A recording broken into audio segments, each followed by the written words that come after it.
En ti, oh Jehová, he confiado, no sea yo confundido jamás. Líbrame en tu justicia, inclina a mí tu oído, líbrame pronto. Sé tú mi roca fuerte y fortaleza para salvarme. Gracias, Padre, porque podemos confiar, Señor, en que tú eres la roca de nuestra salvación, en que en ti podemos depositar cada una de las necesidades que tiene nuestra vida, que tiene nuestro espíritu también, Señor, y confiadamente podemos recibir de tu gracia, de tu perdón, de tu misericordia, porque tú estás al pendiente, Señor, de cada uno de nosotros. Gracias, Señor, gracias, Padre, porque cuando nosotros estamos tristes, tú nos animas. Cuando nosotros estamos gozosos, tú te alegras también. Gracias, Padre, por tu bondad, por tu compasión, por tu amor eterno. Gracias. En el nombre de Jesús, amén. Te voy a pedir que te pongas de pie. Vamos a alabar a nuestro Dios con el himno ¿Cómo podré estar triste?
De la meditación de esta mañana.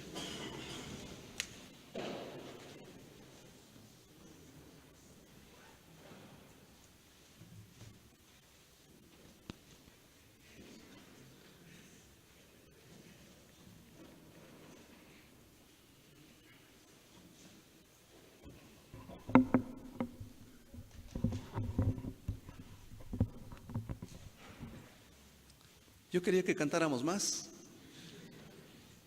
Hay más himnos. ¿Cuántos himnos son en el himnario bautista? 600, 500 y tantos. Una cantidad enorme. Creo que tenemos que cantarlos más. Ojalá que ensayemos, incluso algunos que no conocemos.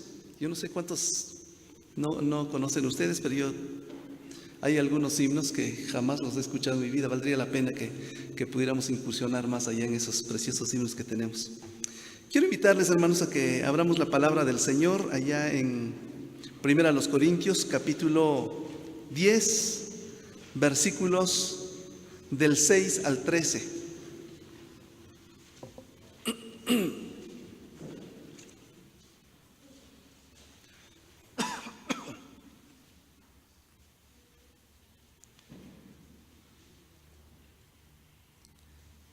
Dice la palabra de Dios así, en los versículos del 6 al 13 del capítulo 10 de la primera carta a los Corintios.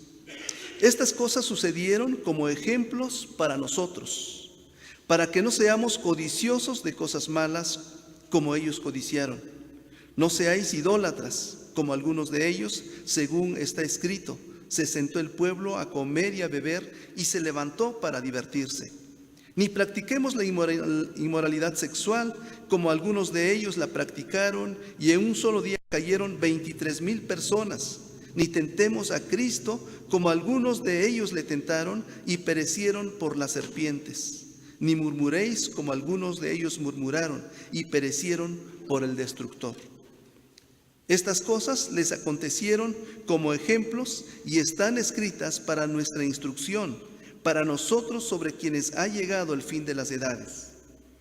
Así que el que piense estar firme, mire que no caiga. No os ha sobrevenido ninguna tentación que no sea humana, pero fiel es Dios, que no os dejará ser tentados más de lo que podéis soportar, sino que juntamente con la tentación dará la salida para que podáis resistir. Vamos a orar. Padre, estamos en tus manos en este momento que vamos a meditar en tu palabra y rogamos que tu gracia, Señor, sea la que bendiga nuestros pensamientos, nuestra inteligencia, que nuestro corazón esté receptivo a tu verdad y que aprendamos, Señor, de tu palabra, que escuchemos tu voz en esta mañana y nos permita, Señor, también la fortaleza para vivir de acuerdo con lo que tú nos adviertes y nos indicas. Manifiéstate con poder, Señor, en nuestros corazones y llévanos adelante para vivir, Señor, según tu voluntad. En el nombre de Jesús. Amén.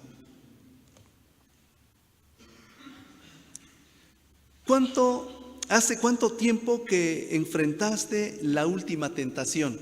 ¿Cuándo fue la última vez que enfrentaste una tentación? Claro que los más espirituales dirán hace como 20 años atrás. A mí ya no me alcanza la tentación. Otros, los más humildes desde luego, dirán hace 5 minutos. Otros en este mismo momento. Preguntaríamos también, ¿cómo te fue en esa experiencia de tentación que tuviste? Cuando pensamos en la tentación, no estamos hablando solamente de los asuntos que con frecuencia vienen a nuestra mente, ¿no? Cuando hablamos de la tentación, inmediatamente nos remitimos al asunto sexual, a la inmoralidad de este tipo. Pero hay una cantidad enorme de formas de ser tentados. Y el apóstol Pablo, al menos en los primeros versículos de ese capítulo 10, hace una relación de 4, pero que se pudiera multiplicar, sobre todo en nuestra experiencia. La tentación es una realidad constante en nuestra vida. Es el ambiente en el que nosotros estamos constantemente moviéndonos y no podemos renunciar a esta situación. Estamos de manera cotidiana, es el pan nuestro de cada día. Por cierto, nadie es culpable de sufrir una tentación, solo somos culpables si cedemos ante ella, incurriendo obviamente en el pecado. Todos los días y a cada instante enfrentamos su acoso. Es por eso que frecuentemente escuchamos historias tristes de derrota de quienes no salieron bien librados. Y hay gente que se encuentra triste, se encuentra deprimida a causa de esta situación y que está derramando lágrimas y que está sufriendo las consecuencias por haber cedido a la tentación. Pero ¿dónde está el problema? Seguramente en el hecho de que no hemos tomado los recursos espirituales que Dios ha puesto a nuestra disposición para combatir contra ella. Dios nos da los recursos para que nosotros podamos estar debidamente armados, podamos estar prevenidos contra el acoso constante, permanente, insistente y peligrosa, podríamos decir, de la tentación. ¿Por qué no? Pero antes de que podamos ir abordando el texto, permítame poner un breve marco referencial acerca de esto, el contexto pues de la primera carta a los Corintios. Ustedes saben que los corintios vivían en una ciudad tremendamente peligrosa, ¿no? En el sentido de la inmoralidad en todas sus facetas. Y el apóstol Pablo le escribe a una iglesia que se había hecho tremendamente carnal, ¿no? De hecho, empieza con ellos escribiéndoles acerca del asunto de las divisiones, por ejemplo, al grado que uno contra otro se acusaban mutuamente ante las autoridades civiles y Pablo tiene que reconvenirles. Y luego más adelante vemos que hay una gran soberbia, porque a lo mejor vivían en una ciudad griega, donde estaba muy fresco el sabor de los sabios, de los filósofos griegos, y ellos presumían de esta situación. Incluso llegaban a menospreciar la predicación de Pablo, porque a lo mejor no tenía el colorido, el sabor y toda esa sapiencia supuesta de los filósofos griegos, y le menospreciaban. Y Pablo decía, pues puedo parecer débil ante ustedes por mi forma de hablar, por mi forma de presentar la verdad. Y él esgrimía un argumento muy importante, que no tomaba de esa sabiduría según los hombres para presentar el evangelio, sino más bien se cobijaba en la sencillez que el evangelio debía de tener. Y de esta manera presentaba él el evangelio. Y algunos decían que Pablo no sabía quizá predicar.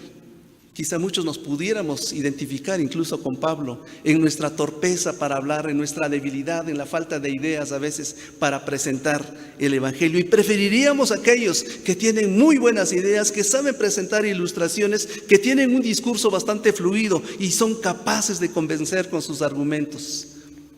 Pero Pablo decía, me siento débil ante esa situación. Pero luego sigue avanzando y encontramos un caso de inmoralidad en el capítulo 5, y luego en el capítulo 6 por ahí él hace alusión a esa supuesta libertad que ellos tenían. Ellos decían que podían hacer todo, cualquier cosa, todo me es lícito. Pero Pablo contesta, pero no todo conviene. Y luego habla acerca del matrimonio, los grandes problemas del matrimonio, y él les instruye a los casados para que se condujeran de una forma que convenía al Señor. Lo sacrificado a los ídolos. Luego él en el capítulo 9 hace una tremenda defensa de su apostolado, de su ministerio ante ellos. Y luego cuando llega al capítulo 10, empieza a hacer un recuento del pueblo de Israel para traer precisamente enseñanza para nosotros, dice, a los que nos ha alcanzado el fin de los tiempos. Y hablando de esta situación, parece que el sabor presente ahí es el asunto de la libertad con la que ellos querían jugar. Cobijados en la supuesta libertad, ellos querían avanzar más y más, y él les dice, alto, vamos a platicar un poquito de qué puede enseñarnos la experiencia misma del pueblo israelita para que nosotros podamos aprender a caminar correctamente. La tentación es latente en todos los momentos de nuestra vida. ¿Qué podemos hacer entonces, decía Pablo, para presentar una batalla exitosa contra la tentación? Hay por lo menos 3 cosas que podemos hacer, dice Pablo. Primero, la enseñanza de la historia. Cuando yo me topo con esto, digo, vaya, que la historia nos enseña a enfrentar la tentación. Yo creía que la historia era para leer muchísimo, aprenderse datos, para conocer personajes del pasado, para aprender hechos heroicos, para saber de acontecimientos tremendos, para no sé cuántas cosas, para aprender de acciones que se desarrollaron en la historia, en el pasado. Jamás había pensado que la historia me pudiera ayudar a enfrentar la tentación. Ya sabemos para qué sirve la historia. A veces creemos que la historia es solamente aprenderse datos, hechos, leer muchísimo, pero la historia puede tener un uso bastante práctico para nosotros. ¿Por qué decimos que la historia, por qué dice el apóstol Pablo que la historia puede ser útil para librarnos de la tentación? Porque la historia ilustra, dice el apóstol Pablo, estas cosas sucedieron como ejemplos. Ahí en el versículo 6, los versículos 6 y 11, él dice: estas cosas sucedieron como ejemplos, pero no solamente como ejemplos, sino para nosotros concretamente. Nosotros que somos los hijos de Dios. Y luego en el versículo 11, estas cosas les acontecieron como ejemplos y están escritas para nuestra instrucción. Es decir, estas cosas sirven para algo. Nosotros tenemos que voltear los ojos allá atrás, mirar hacia atrás y reflexionar acerca de estos hechos.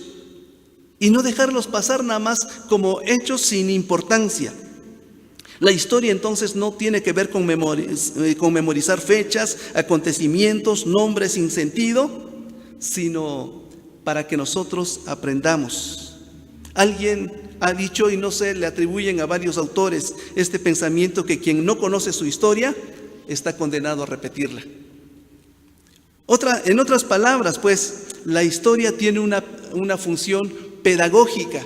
La historia enseña, la historia toma las veces del maestro para decirnos a nosotros cómo podemos crecer, de qué cosas tenemos que cuidarnos, cómo podemos desarrollarnos mejor. Pero como decimos, creo que es este refrán más mexicano: nadie experimenta en cabeza ajena. Y de verdad, aunque nosotros vemos, por ejemplo, lo que le pasó al vecino, lo que le pasó al abuelo, lo que le pasó a otras personas en un camino un tanto peligroso, a veces pudiera parecer inocente, pero a veces la gente va caminando para allá y nosotros también vamos caminando para ese rumbo. La gente ya experimentó, incluso recibió las consecuencias de su andar, y nosotros vamos caminando para el mismo camino. Así que nadie experimenta en cabeza ajena. Pero creo que es posible evitar esa situación. Tú y yo podemos evitar caminar ese mismo camino y luego sufrir las mismas consecuencias. Pablo nos invita a aprender de la historia. Estos ejemplos, dice él, fueron escritos para nosotros. Están ahí para que sean nuestro maestro o nuestra maestra. Están ahí para darnos instrucción a nosotros, para corregirnos, para hacernos reflexionar, para pensar.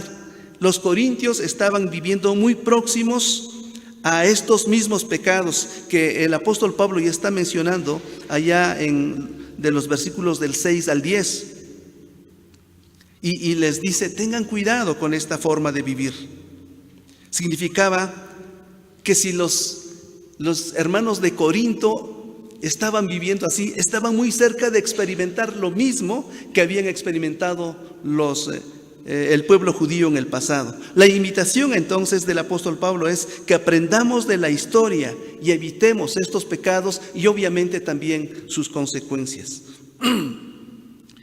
Decimos que la historia nos puede ayudar a prevenir o a combatir los efectos de la tentación, porque nos ilustra, pero también porque la historia nos instruye. Y estas cosas están escritas para nuestra instrucción. De hecho, la ley que leían los judíos, la Torá, no solamente tiene el sentido de norma o de regla o de ley, sino tiene el sentido también de instrucción. La Torá fue escrita para instruir a los judíos, para instruir al pueblo. Y nosotros debemos de entender esto. Con frecuencia también relacionamos la Torá como las reglas, pero tenemos que pensar, tenemos que enfocar un poquito este pensamiento de la Torá como el instrumento de instrucción para el pueblo.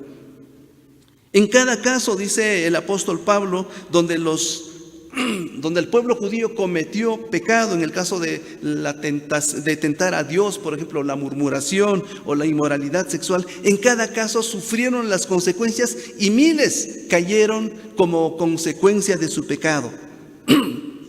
El juicio divino, hermanos, se hizo presente en la vida del pueblo mismo. Dios, dice la palabra, su palabra, que no toma por inocente al culpable. Hay gente que cree que no va a pasar nada. Dios, dice el mismo apóstol Pablo en Gálatas 6:7, que no puede ser burlado, sino que todas las cosas recibirán su justa retribución. Algunos piensan que Dios es indiferente. De hecho, en el pasado encontramos varios registros bíblicos donde, por un lado, había gente que era inocente y que estaba sufriendo y que ya tenía un tiempo prolongado viviendo en circunstancias posiblemente de injusticia a causa de los malos gobiernos, a causa de las autoridades religiosas, y que se sentían apabullados frente a esa situación y decían: creo que Dios no está cerca. A Dios ni siquiera le interesa, a Dios no le importa la injusticia. Pero otros, de manera cínica, decían: yo puedo continuar haciendo esto y no va a pasar absolutamente nada. La palabra de Dios nos recuerda a nosotros que Dios efectivamente está presente para castigar la injusticia. En aquel tiempo, por ejemplo, dice Sofonías 1:2, en aquel tiempo registraré Jerusalén con lámparas para castigar a los que reposan tranquilos como vino en su sedimento, a los que piensan: el Señor no va a hacer nada, ni para bien ni para mal.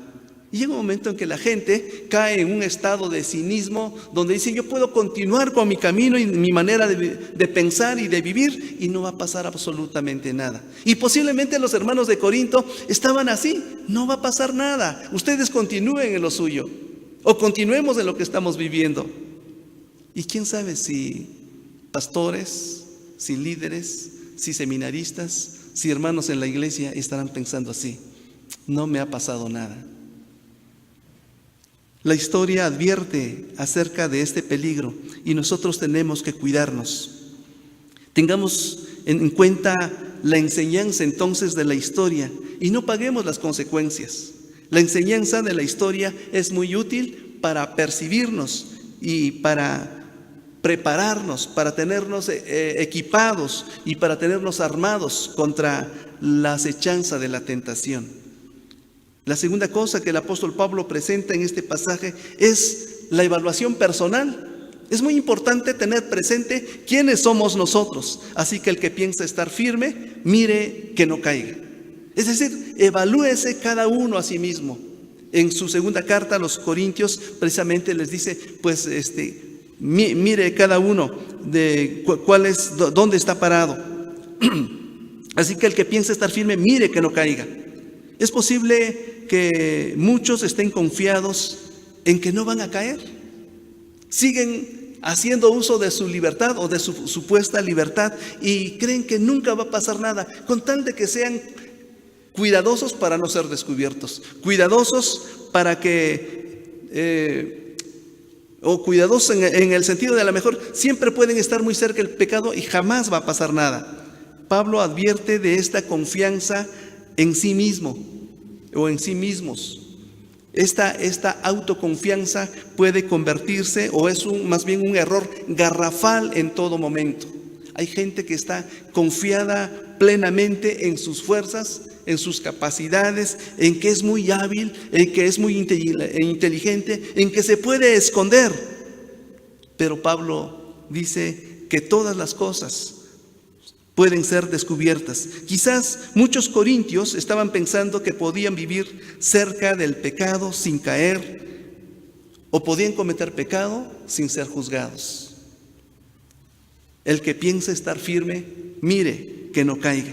En el libro de Proverbios, ustedes saben que ahí habla acerca de los que caen en pecado, y habla de los que caen en pecado más o menos en 3 categorías. Habla de los ingenuos, es decir, de aquellos que son susceptibles de ser influenciados, aquellos que no tienen una voluntad fuerte para resistir las cosas, aquellos que son llevados así como ovejas, ¿verdad? Sin meditar en lo que están haciendo. Y muy fácil pueden ser conducidos por otros que parecen más habilidosos, que tienen tal vez una personalidad más de líderes. Y hay muchos que tontamente están siendo conducidos para hacer lo que no conviene. El otro tipo de personas que habla el libro de Proverbios son los insensatos o los necios. Es decir, aquellos que hacen las cosas a sabiendas. Saben que está mal, pero continúan haciendo lo malo. El ingenuo cae ingenuamente, pues, sin ser avisado. Pero el necio premedita lo que hace. Y el otro tipo de personas son los burladores, los rebeldes o los arrogantes, aquellos que dicen sí lo hago y qué. Yo no sé si usted ha visto a pastores así. A veces me han hablado de pastores y de líderes y hermanos en la iglesia que dicen que pueden continuar así y no pasa nada y se burlan de los demás. Bueno, yo no sé si sean hermanos y si deban ser pastores, pero a veces no solamente caminamos de manera insensata, sino aún nos presentamos de manera arrogante ante los demás, desafiando incluso a Dios. ¿Qué podemos hacer? Si padecemos de ignorancia, lo mínimo que podemos hacer es acercarnos a la palabra de Dios. Leamos constantemente, sistemáticamente, insistentemente, permanentemente la palabra de Dios. Otra cosa que podemos hacer como ignorantes es pedir consejo de los demás. Acérquese a un hermano que sepa más que usted, que lleva más tiempo y que está viviendo la vida cristiana y que la está viviendo bien, que está siendo un modelo en la comunidad cristiana. Busquemos el consejo, la guía y el apapacho, la conducción de buenos hermanos. Otra cosa que podemos hacer también es, si es que padecemos de ignorancia, por un lado, eso que ya mencionamos podríamos hacer y quizás otras ideas, pero si somos necios, seamos humildes para desistir de nuestro error. En muchas ocasiones continuamos así porque no queremos que nadie nos diga nada. No aceptamos el consejo de otros, especialmente cuando son más jóvenes. Pues, ¿qué me vas a enseñar tú? O cuando están por debajo de nuestra autoridad, no aceptamos la corrección, no aceptamos que las cosas puedan enmendarse. Tenemos que ser humildes para aceptar la advertencia, el consejo y el cuidado de otros, no importa su edad. ¿Qué más podemos hacer si somos soberbios? Seamos humildes y enmendemos, aceptemos el consejo de otros que sinceramente pueden ayudarnos a corregir y a caminar por el buen camino. Pablo dice que así como los hebreos cayeron en el desierto, muchos corintios estaban en vías también de apartarse de Dios si es que continuaban en su mismo andar. Muchos cristianos hoy descuidan alimentarse de la palabra de Dios. Yo no sé cuántas, esto parece hasta proverbial, que cuando llegamos al seminario como estudiantes, bueno, también como maestros y como personal del seminario, estando ocupados en muchísimas cosas, dejamos de leer para nuestro propio bien de manera sistemática la palabra de Dios. Leemos la palabra de Dios, pero para contestar la tarea. Leemos la palabra de Dios, pero como una forma obligada de hacer las cosas. No porque tenemos sed y porque tenemos hambre y porque sabemos que tenemos que nutrirnos, sino porque tenemos que hacerlo por un deber. Hay una gran necesidad de acercarse a la palabra de Dios con intención de saber y de conocer mejor a Dios para nuestro crecimiento personal, para tener una mayor intimidad con ese Dios, el Dios de la Biblia, el Dios que nos sustenta, el Dios que cuida de nosotros, el Dios que provee, el Dios que nos permite vivir experiencias verdaderamente espectaculares. Vivir en obediencia es una gran necesidad. Algunos no solamente han dejado de leer la palabra de Dios, sino que abierta u ocultamente viven en la maldad, terminan siendo de esta manera presa del pecado y la burla del enemigo. Yo me acuerdo, ustedes recuerdan de ese pasaje de Sansón, ahí en el libro de los Jueces, cuando después de que cayó como consecuencia de todas sus torpezas y sus extravíos, después de que le sacaron los ojos y lo pusieron, no sé si en la cárcel, pues un día lo sacaron en esa fiesta final de los filisteos, lo sacaron para hacer diversión, dice la Biblia, de los demás. Y en muchas ocasiones estamos así como Sansón, ciegos, derrotados, y luego servimos de diversión para los demás. Bueno, ¿cómo evitar esto? El apóstol Pablo nos da un consejo. Analiza tu vida delante de Dios. El que piensa estar firme, mire que no caiga. Es decir, sea reflexivo ante la vida.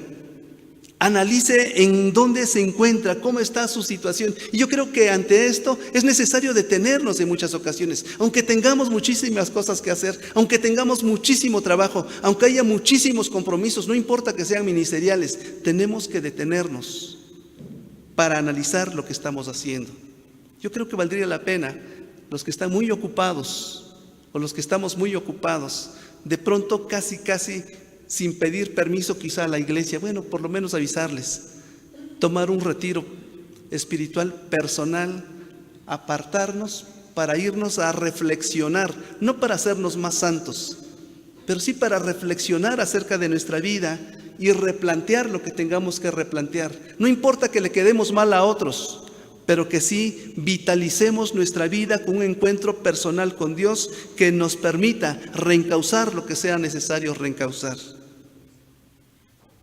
El apóstol Pablo pues nos dice que la historia nos enseña, también la evaluación personal nos enseña, pero también, y lo ineludible, lo que no podemos dejar de lado definitivamente es la ayuda de Dios, porque en Dios nuestras fuerzas serán suficientes.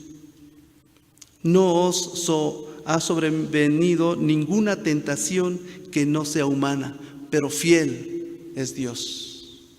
Tenga en mente eso, fiel es Dios. Este es el recurso más valioso, este es el corazón de las cosas, este es el oro que tú necesitas atesorar. Esta es la esencia de la vida cristiana, fiel es Dios. Es posible que algunos corintios hayan estado enfrentando pruebas en su mayor expresión, y en medio de esas circunstancias ellos podían decir: es que es tan grande la prueba que no la puedo soportar y ni modo, tengo que dejarme arrastrar. Pablo dice que las pruebas que estaban encarando en ese momento los corintios, y las pruebas que pudiera encarar cualquier cristiano, no son pruebas para ángeles, no son pruebas para los demonios, son pruebas para los humanos. Es decir, cada prueba está ajustada a la posibilidad, más bien a las fuerzas que nosotros tenemos, y ninguna prueba va a ser mayor que las energías que nosotros tenemos en Dios. Y luego el apóstol apuntala a este pensamiento diciendo que fiel es Dios para no dejarnos caer. Las tentaciones entonces no están fuera de la capacidad humana, sino a la altura de esa misma capacidad. Es decir, ninguna prueba es irresistible. Todas las pruebas pueden ser resistibles. Todas las pruebas pueden ser combatidas y aún triunfar sobre ellas. Esa es la posibilidad real para cada hijo de Dios. Ninguna tentación es nueva en su forma. Todas las tentaciones tienen el mismo origen, tienen la misma forma, solamente que a veces cambian un poquito de color. Dios no os dejará, dice el apóstol Pablo. Él controla todas las circunstancias. A veces estamos a punto de soltarnos de la fe cuando Dios interviene poderosamente para cambiar nuestra condición. Aquí aprendemos entonces que Dios es poderoso. El recurso más valioso que tú y yo podemos tener en medio de las circunstancias de prueba y de tentación es la poderosa y la preciosa, la amorosa presencia de Dios, el poder de Dios que nos sostiene en todo momento. Nuestras fuerzas serán suficientes en Dios, pero también nuestro escape será seguro en Dios. Juntamente con la tentación dará la salida para que podáis resistir. Esto da la idea de, dicen los comentaristas, que como una clase de ejército que ya se encuentra en la montaña, prácticamente derrotado, con pocos hombres, y no encuentran cómo salir porque están rodeados, y de pronto encuentran un camino secreto, un paso de montaña para poder escapar y salir de esa situación embarazosa. Dios está presente para ayudarnos. Yo no sé en cuántas ocasiones, en circunstancias de tentaciones, tú has podido salir victorioso, pero seguramente que Dios ha estado presente ahí. Dios de pronto hace que se atraviese alguna situación que interrumpa el proceso de esa tentación para salvarte de esas circunstancias. Lo que pasa es que a veces no hacemos caso a eso que Dios hace, sino que al contrario, nosotros porfiamos con el pecado y continuamos, aunque se atraviesan las cosas, la ayuda que Dios provee, la salida que Dios provee, nosotros queremos seguir caminando sobre ese camino. Y la palabra de Dios dice que ahí, entre las cosas que Dios aborrece, son los pies que corren presurosos hacia el mal. Y a veces no es que el pecado venga a nosotros, no es que la tentación venga a nosotros, sino que nosotros vamos presurosos. Y esos pies son los que aborrece Dios.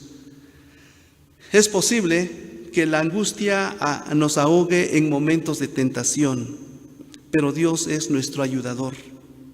Dios es bueno para sostenernos. La ayuda de Dios, hermanos, es el tesoro que nosotros tenemos para encarar cada situación. Yo no sé de qué tipo sea la tentación que enfrentas. Hay ciertas cosas que llegan a tu vida permanentemente y a veces como que el enemigo ya nos identificó, ¿no? Así como que, este cojea de tal pata, a este otro lo puedo agarrar por acá. Y constantemente estamos sufriendo cierta clase de acoso. Pero Dios es fiel y Él te va a sostener. Finalmente, Dios desea que usted viva en victoria cada día. Pero ¿ha sido esta la realidad de tu vida? Es decir, ¿tu vida ha sido una realidad de victoria? ¿Qué es lo que te ha hecho falta si es que no ha sido así? Quizás necesitas reflexionar en lo que la Biblia enseña sobre la vida de otros. Es decir, te ha hecho falta reflexionar acerca de la historia. O quizás necesites evaluar tu vida a la luz de las Escrituras. ¿Qué es lo que la Biblia te dice? ¿Qué es lo que te dice la voz de Dios respecto de ti mismo? O quizá has dejado fuera la ayuda de Dios. ¿Crees que puedes caminar solo? Y así no se puede caminar en victoria. La invitación de hoy es a que tomes estos invaluables recursos y te dispongas a vivir en victoria. Los recursos que Dios provee para nuestro bien son la historia, una evaluación personal y la ayuda misma de nuestro Dios. Que Dios nos bendiga y andemos poderosamente en sus caminos. Gracias.